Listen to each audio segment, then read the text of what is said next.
We're continuing Halacha Gimel. First, I wanted to correct or clarify something that I revised, something that I said last time. Then we'll go on to something else. Last time we spoke about powdered milk and acid casein, and we set up with the Chazon Ish, who says, Pesach Frank had said, why powdered milk is okay because it's like butter. And the Chazon Ish had said, his reason for arguing on that was that no, because you can make powdered milk out of treif milk. And at the time we weren't clear what he meant to say. When I thought it over afterwards, I realized I have a better understanding of what he's trying to say. And what I think he means is like this. That, what was the problem? What was the question? Because it's true that by butter, it says it's only mutter. Butter is only mutter. It happens to be the place you mentioned you can't make butter out of treif milk. But that doesn't seem to be the criteria. What's important is that it's not milk. If it's not milk, it's not in the takana of chalav. It's not in the takana of chalav. So what's the difference? So okay, you have to be choishish that you can make it out of treif milk, just like you be choishish that you can make his drink out of treif, but not as chalav. Out of treif. But you can make his drink out of it. But that's just but it's not a chalav in it. It's not chalav. It's not chalav. So if you would agree to this thing, that the other argument was that powder is not, it is chalav. That was the second argument. This argument that you can make a treif I didn't understand, but I better understood afterwards. He means like this. What's the thing by butter? We say butter is added to takana of chalav yisrael. But butter itself is only mutter because the tzachzuchi chalav that are there are bottled. Either because they're automatically bottled, or you cook them and you make them be bottled. It's one or the other. But it's only mutter because the tzachzuchi chalav are bottled. So that means to say is if you had butter where the tzachzuchi chalav would not be bottled, so to speak, there would be such a thing. Like the way we lost. If you had what? That's on the opinion of Rambam. As Rashba said, it's not bottled. Right. No, but just yes, right. We say it's not bottled unless you cook it. Let's say that. We say if you say that doesn't mean that's a completely different reason. But if we say is that the ikar din is that it's mutter only if you cook it. So let's say you didn't cook the butter, and there was tzachzuchi chalav that are not going to be bottled. So if they're not going to be bottled, so then you're not allowed to eat it. It's part of the issue of chalav akum. You're not allowed to eat it. So guess what? The powdered milk is so to speak butter that has tzachzuchi chalav that are not bottled because it could be made out of treif milk. That's all it means to say. Let's say it would have been 30% treif milk, then they wouldn't be bottled. So it's the same thing as butter that has tzachzuchi chalav that are not bottled. This so to speak butter has in it parts that are not going to be bottled. That's all he means to say. It's the same. It's like uncooked butter. Uncooked butter has milk floating around it that's not bottled. That's how we hold it. It's not bottled unless you cook it. So too this has, so to speak, milk floating around it that's not going to be bottled. Of course, the argument on that is, the reason to argue on that is because that chashash that this treif milk there is only a chashash of, it's not a chashash of chalav yisrael. Again, in the case of butter, the tzachzuchi chalav are in the chashash of chalav akum because they're liquid milk. Those droplets are not butter. If the droplets are not butter, then there's a chashash on them like every other milk. So we say, if there's drops that are not bottled, we have a problem with chalav akum. Over here, the drops that are not going to be bottled are not drops that are chalav akum. They're drops that are, so to speak, in the form of butter. So you could argue on that. But at least that at least gave me understanding of what he was trying to say. Okay, we'll continue on. When we learned, we're in Halacha Gimel, which is about butter, and it says that butter is mutter under the right conditions. And when we learned Halacha Beis, there was a part of the Ramah that was Halacha Beis that we skimmed over. We just read it through and went right through it. And we're going to talk about first of all, what it means, what that Ramah and Halacha Beis was, but really we were headed to is to try to understand how it compares to what we're learning now in Halacha Gimel. Okay? So the first thing is, the Ramah said, if a person took chalav akum and he made cheese out of it, then the cheese is mutter b'diavad. It's not mutter l'chatchila, but it's mutter b'diavad. That's what the Ramah said. He took chalav akum that had been made. You had milked that cow in order to make the cheese out of it. The Ramah said b'diavad you could be making on that, but not l'chatchila. Okay. So first, just to talk about the Ramah for a second, just talk about it for a drop, which is the Ramah says you should be l'chatchila. You should not use it, but b'diavad you could use it. So there's just these three completely different shittas about what the Ramah says. Okay, the Taz says you should be machmir even b'diavad. Okay, he disagrees. Rama says you should only make l'chatchila. He says you should make even b'diavad. Ramosha says you should make even l'chatchila. He says in Kosher nowadays that we have government oversight on the milk, of course you should make l'chatchila. He says even though I always tell people that you shouldn't rely on the government oversight, but for this you can make even l'chatchila. And the opposite was Dayan Weiss, and Minchas Yitzchak is responding to Ramosha's tshuva, and he says, no, the Ramah is right, that you should do it, only be make but the not l'chatchila. Okay, so there's a whole bunch of different sheets over here. Okay, so it's a bunch of different, now, the person who wrote to Dayan Weiss asked him a very interesting question. The Ramah says, it's mutter here, if you milk the cow specifically to make cheese out of it, then, b'diavad you could be makel and say that the cheese is mutter. So the person said, well, that means if you didn't milk it specifically for making cheese, then it wouldn't. There's no time to be mako. He says, what's the difference? If you milk it specifically for cheese, then he says, well, if I milked it for cheese, nobody would milk in treif milk. Because if you're making cheese, you're not going to put in treif milk. And we'll talk about it in a second. Well, type of why you're machum even l'chatchila. But we say if you mix in treif milk, then if you're making it for cheese, you wouldn't mix in treif milk. So it's a birur that the person didn't add in treif milk. He says, so what happens if I have a different birur that he didn't add in treif milk? He says, like for example, let's say I have government oversight to make sure he didn't eat in treif milk. Well, what happens if we live in a place where there is no treif animals? Well, maybe there could be other riots that will prove that he didn't eat in treif milk. You think, I have to be sure there's no treif milk in there, and I'm sure because he used it for making cheese. What's special about that riot more than any other riot? Like there could be other riots that he didn't eat in treif milk. So if when the Ramah says the person had to have milked it for making cheese, maybe the Ramah would be makel if he did other riots also. And this person had other proposals of riots that he could bring. So in the Ramah, so to speak, for his case, the typical riot would be is that you made it only for making cheese. But he had other riots. The guy, this is the person, he says, I'll tell you, the government's making sure he only puts it in. And he says, there are no other animals anyhow. Like, those standard riots that we have that we wouldn't use for making milk, but if all you need is just a riot that he didn't use treif milk, so then why is this riot any better than the other one? Okay, so Dayan writes, he only half answers the question. He brings him raya that it's not true. He brings him raya that it's not true. It must be milk that was used specifically for making cheese. And he brings rayas that they're good rayas. Other rayas that those other proofs are not good. This is specifically what you need to do. It's rayas or? Yeah, right. Reasons. No, but that's what I'm saying. He doesn't give reasons, but he brings rayas. What's the chiluk? We don't have he's looking for cheese, thicker milk. Yeah. Well, what's special about cheese milk? Is that you know that there's no other treif milk mixed into it. Well, there's nothing special about cheese milk. But he's looking for kosher milk. But already he looks for any milk. Granted, he knows if he puts the treif milk, you're going to get into trouble. Or he's not looking for treif milk. He doesn't want treif milk. He's looking for the same kosher milk. So you're saying if I'm dafka looking for a kosher animal, that's a better riot than if I have no horses in town. No. Well, there are cows. You're saying that it's like when his aim is to milk kosher milk, Chazal will geyser. If you make it, well, but it's not really true but we're not saying you can drink the milk. It's saying if it's cheese. So the cheese of it, it's not Kvinis akum because it was Kvinis Yisrael. The chalav akum. Well, if we know that he didn't have it, then we're willing to be making it. So yeah, it's only thing that the chalav so we have to just get around the chalav part of it. So why would the milk is still awesome. Yeah, we're not saying to drink it as milk. We're saying it's really in the din of Kvina. I have the chalav of it. Don't worry about the chalav of it. We'll see in a second that it's a person. So what's the difference? Like what's the which raya you bring? I'm not arguing. Dayan Weiss brings raya that it's true. Then the doc has to be that you brought it for milking for making cheese, and he brings raya that the other rayas won't work. He brings good rayas, but he doesn't explain. I don't get what's the svara of it. Why is one better than the other one? There's also an underlying svara that the Tosfos brings on a guy's for making cheese is not going to be stupid enough to add in. No, that is the riot that we're talking about. Right. Why couldn't a different riot be good? Let's say he hadn't milked it for cheese. Let's say he milked it for Stanford milking. Right. So there might be traits. But there you have the underlying assumption that he's not going to put in.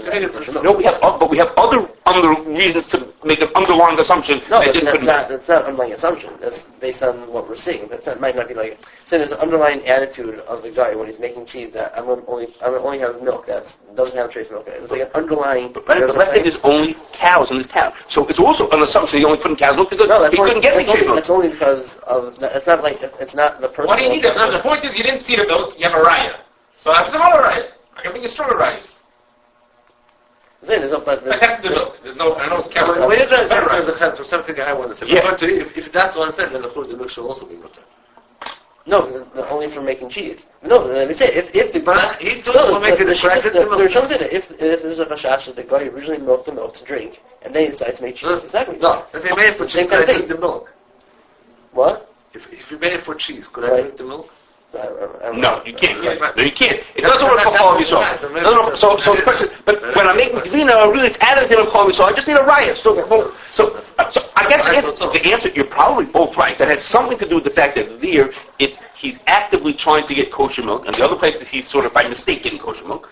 But I don't really see what the difference should be. So again, I'm not. It's not an argument on the din of it. Daniel brings rayas that he's right about that this person's question was not correct. He brings rayas for it, but I just don't. Sort of it, I'm missing still whether. Okay. The kosher card is for the cheese, not for the milk. For the cheese, yeah.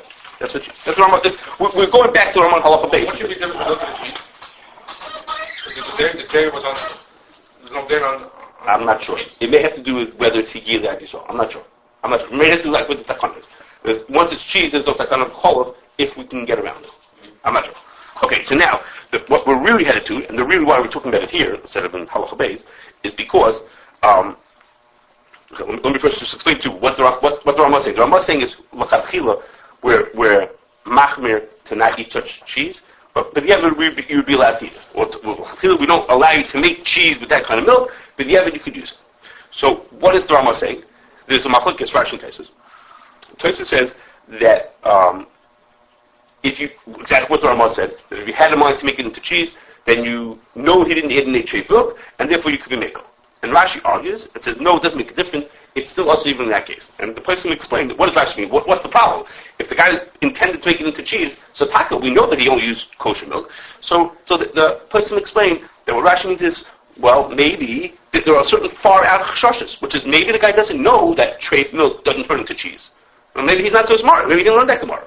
Or maybe he had drops left in his container. Right? One of the dinim we saw in Halacha Aleph, you have to clean out the container. There might be droplets left over. So maybe he milked his camels, and then he milked his cows, and he wasn't trying to make. He was also to make into cheese, but he wasn't careful to get rid of the other stuff. That's a question whether it was possible or not. We talked about it way back when.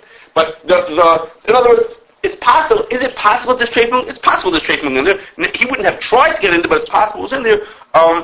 And therefore, so Rashi is machmir. So the Rambam is saying the lachatchil to be machmir for Rashi. Okay, so back to where we were. So why are we talking about it here? Talking about it here is because there's a question, which is in halacha beis, the Rambam said that if you made the milk, you milk the cow to make cheese out of it, you're not allowed to eat the cheese. He says but let's go that way. You're not allowed to eat the cheese. That means is to say is you have to be choshesh for chalav akum, even though what you have is not chalav. Even though what you have turned into cheese already, it's not chalav anymore. Even so, you have to be choshesh for the isur of chalav akum on it. Okay? So why in our halacha do we say if you have milk that turned into something else, in our halacha it's butter, it turned into something else, since it's not chalav anymore, you don't have to worry about the isur of chalav akum. It's not cheese, so you don't have to worry about that. It's not chalav akum, so therefore you're allowed to eat it. You have to cook it, whatever, but you're allowed to eat it. Well, what's the difference? If an our halacha said that if it turned into something else, it's not in the Isra Chalav Akum anymore, so why in halacha beis, when it turned into something else, is it in the Isra Chalav Akum? What's going on here? Is the G'der Kvias Akum just an extension of Chalav Yisrael? That's a good answer. We're going to get to that. We'll come to there. That's a good point. I would have never said that. That's more than chalav. But my question is... So the question, if chema is to say, our din says is, once you're not chalav anymore, you don't have to worry about the issur of chalav akum. If you didn't hit, so chema is like in between. It's not chalav, and it's not gvina, it's like in between. So gvina is also not chalav. Now, it's not gvina akum, because the yid was there. It was made with gvina yisrael. So, it's not chalav, and it's not gvina, so it's supposed to be mutter. Now, in our case, the Rambam says you can even cook it to get the chalav out of it. So, if you're allowed to, it's not a matter like you just got it, and you're stuck with it. You're allowed to do it even yourself. So, why in our din is it mutter? And that's the tussle. What's going to make up your mind? Either it's mutter or tussle. So, I have to tell you, I have three possible answers to the question. I'm not going to tell you mine. Because mine is very fast. But before I tell you the other two answers that I have for this question, I have to just tell you that there's a Chazon Ish and Minchas Yitzchak and Igros Moshe, all of whom, they don't speak out the question directly, but they all seem like, because they all, to me, seem to be bothered by the question. Okay? So the Chazon Ish and dayan rice both imply that according to the Rashi that we're machmer for an halacha beis, butter would be usher. Okay, that's the implication that these two halachas are they don't go together. And if you want to say yesh lahasir only to the end, l'chatchil you answer the cheese, then l'chatchil you answer the butter also. And Ramosh, right? That's my problem. And Ramosh is the opposite. He says since we're making about the butter, he's saying so therefore that's why he says you can make l'chatchila. Ramosh argues on Ramosh says you make l'chatchila about the cheese made with chalav akum. But that doesn't help us. We're like hello guys, but it's on the same page. The Ramosh says over here mutter usher and over here mutter. So what's going on here? So it a little bit made me feel better. It seems to me the Chazanish and Dayan were both were like bothered by this question. It's like the halachas don't go together, so they're all giving answers, but we're missing something over here, right? We're missing something because what do you mean? The Ramah says over here it's also lechatchila, and over here it's mutar lechatchila. So something's not right in it. Okay, I'm going to throw one more thing before I tell you the two answers, which is if you remember we once talked about a couple times ago a Chazanish. We talked about we really just passed the guide. The Chazanish has a really unusual, unique way of looking at these dinim over here. And there are Chazanish, if you remember, I told you once that when you make gevina, the reason why you have to watch it from the milking is because you have to watch that for gilui. Okay, I don't know if you remember that. We talked about it. Chazanish says the reason why you watch it is to make sure that once there's an issue of gevinas akum, all the reasons apply, even gilui, which doesn't apply anymore, and you have to watch it from the milking, not to make sure it's chalav. He says, who cares if it's chalav? You made it for cheese. You have to watch it from the beginning to make sure there's no gilui, which of course nobody does. That's not much you can do, but that's what he rates it. He had the yukum in the Ramah like that. According to him, we wouldn't have a kasher. According to him, you have to let him not have no gilui at all. Why? Is it ever open? Is it ever over? I don't know. Does anybody pay attention? What? Does anybody pay attention? I know in his merry-go-round, the milk goes through a little container first. If that container would be open, would anybody pay any attention? No, Well, usually it's Nice, it's closed. nice. In fact, that most people that never seen. The cheese at itself. No, the cheese at itself. The double O is open. It's open on the top. There's no cover on it. The Mashiach goes out to down shop to top. Snakes can be jumping in there all day long. You have no idea. The double O itself is wide open. So when they make the cheese. So okay, he would also have an answer. Because it looks like a figure eight. It's like two circles that are overlapping. Okay. Anyhow. Okay. So we're gonna skip. I'll spare you. Okay. Okay. I'll spare you. Shit, certainly not watching out. I'm saying, Some vets they make an open G vets. It's totally open. It's impossible to close.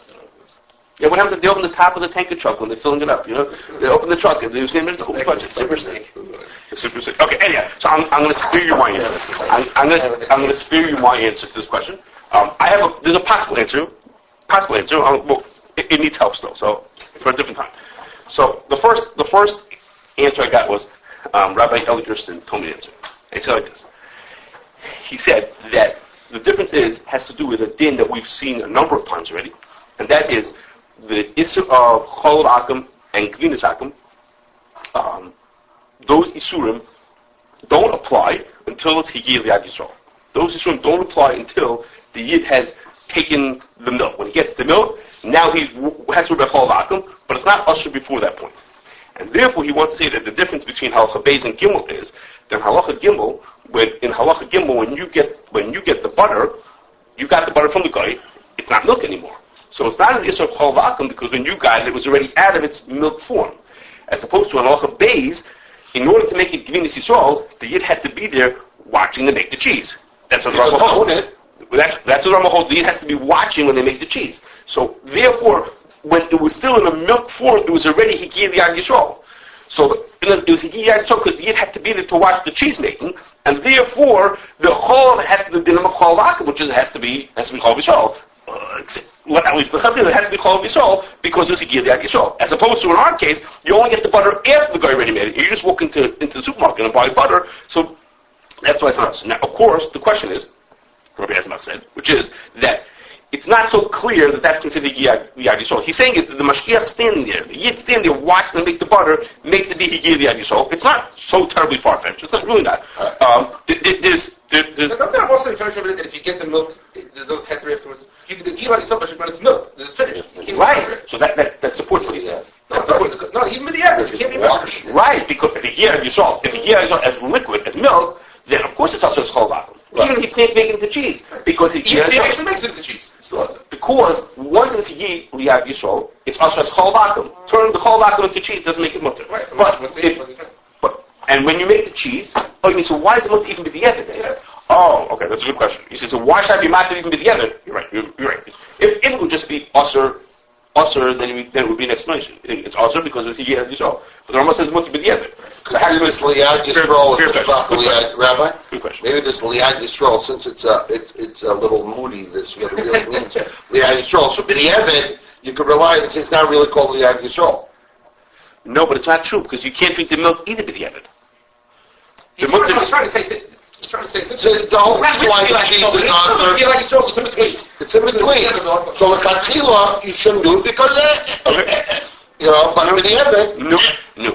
Another issue that we have is that halacha beis and halacha beis and gimel, then they're saying the difference between beis and gimel is just because one, it happens to be there was a yid here. Now you had to have the yid for the cheese part of it. It happens to be there was a yid in halacha beis, and it happens to be there was no yid in halacha gimel. It had nothing to do with cheese and butter per se. It's really just that by cheese, you have to be there for this other reason, which is called Kashrus Yisrael. So the yid happened to have been there, and that's why it became usher. Okay, that's what he wants to say. Now just give us why by Kashrus Yisrael you need to be there. Yeah, because to make it Kashrus Yisrael, the yid has to be there. That's the din of Kashrus Yisrael. Well, what are the chazal say? Why does that do? Because of the milk? To make sure he uses Kosher method. Right. Okay, that's good. Right, now, okay. so the more solid answer, even this we're not 100%, the more solid answer is The problem is after kilo, so if it's not... that's just a chazal. Just the chazal is its own, it's really beautiful, but it's its own thing.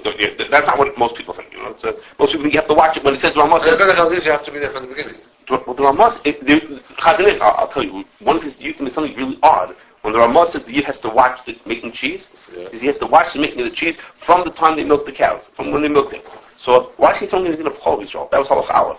Why would he talk about green sales? He's throwing in this halach aleph. Well, who cares about that? I mean, that's not something to do with anything. It's like saying you have to kasher the kela. I don't need to know that thing now. So that's one of his yukim that there's something else going on over here. Okay, anyhow, we talked about it. Who knows when? Okay, we was quick. But, okay, now the other answer, when I asked Rabbi Gordon says to me, he says, well, the Taz answer talks about it. Okay, so makes you feel good. The Taz talks about it. Not 100% what the Taz says, but it says like this. I'll tell you what I think he says. He says that this is what David meant to say before. Okay, the Taz says like this. Taz says like this.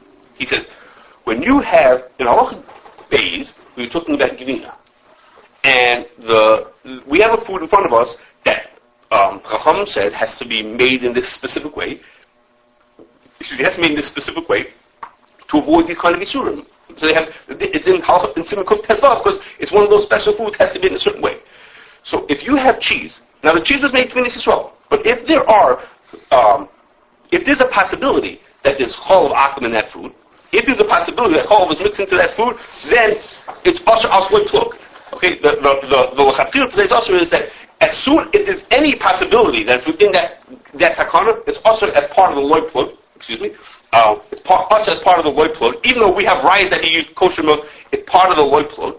And therefore, that food is usher. Let me finish what I'm saying. As contrast to halacha gimel, when we're talking about butter is not usher. Butter is not one of the dinim that are belong in kuf tesvav, so to speak. It's not one of the foods that chazal asher you to eat butter. So since it's not one of the foods that chazal asher, so therefore, so there's a little bit of milk mixed into it. So cook it out. The milk will get out. We don't have to worry about that. So we cook it out. But since in halacha beis we're talking about cheese, which isn't takanas chacham, once it's part of the takana, then if there's any possibility of milk, any remotely possibility of milk, it's loy plug and it's also. So what the Taz l'chayr means to say is what David said before, which is that he's learning that the gzeira of chalav akum and gvinas akum are a continuation, one of the other. First it was an Isser of chalav, and then it stretched into an Isser of gvina also. So gvina is a variation of the Isser of chalav. An extension. We had some cipher like that. Right. So it's an extension. So that means to say is that if this food is within the same set of halachas, it's a food that's in the gvinas akum part of the din, then you have to worry about the chalav akum part of the din also. If you have a food that's not even in the gvina part, it's butter, it's not even part of the gvina at all, so then you don't have to worry about the chalav part of it either. Okay? Which is that's what he seems to be saying. He doesn't say that part. That's my assumption of what he's trying to say. But it's of course, there's a weakness that we would have never dreamt like that. it could be that the takanas are related to each other, but to say that Gevina and chalav are mamish complete extensions of each other, I mean, they have nothing to do really with each other. When I Gevina, I make sure they don't use kavis nevela. When I do chalav, I make sure they don't use chalav tameh. It's not really the same din. I mean, they're both dairy and they're both related. All the Chasam Sofer was talking about really was that if we read Isra of chalav akum, then why would we need an Isra of Gevina's akum? But now the takanas really are really two different things. But the Taz seems to be saying that they're extensions. So when you're talking about cheese, we're still in the parsha of these dairy things that Chazal Asr. So then you have to worry about all those halachas, including chalav. Even though chalav is not really a problem, it's a light plug and it's included also. But if we get out of it, once we turn it into butter, it's not in these dinim, then we don't have to worry about that. What's better about this answer is that then this answer has to do the difference between cheese and butter. So on halacha gimel, base halacha talk about cheese. So that's then, and gimel is the whole tone of halacha gimel is the simon is over. Halacha gimel is like this food is not part of the rest of these halachas, so you don't have to be chalav either. So that's what he's trying to say. Okay, again, Is this in the Taz? you can look at the Taz. No, the Taz is printed. No, the Taz, this part they says in the sense doesn't say. He just says this, but since it's in the Isra of Gevina Tzachtin, since cheese is in the Isra of Gevina, therefore we have to worry about the chalav akum shaboy. It's one plug to worry about the chalav shaboy, and butter is not the Isra of Gevina, so you don't have to worry about the chalav. But what is he saying? You can give me a different answer, different explanation. I'm saying the extension part of it just to make sense out of it. Well, what does he mean? So what? It's in the Gevina's akum dikkadim. It's not really Gevina's akum. I mean, the yid was there. It's Gevina's Yisrael, but it's within that parsha. So what if you have to about the whole thing? Well, what do you mean the whole thing? Gevina's akum and chalav akum are not the same thing. So I'm saying that he must be understanding that it's just an extension of each other, which is not far-fetched. It's some sort of along those lines. They're extensions of each other. So it's an extension. So somehow, once you're in the cheese parsha, you have to also worry about all the white plugs for the chalav of it. But if you have a different head, go for it. No, I have it here. It didn't read, but for sure they answered the question. For sure that he wants to know what's in between these two things. That's for sure. But the answer we could still debate.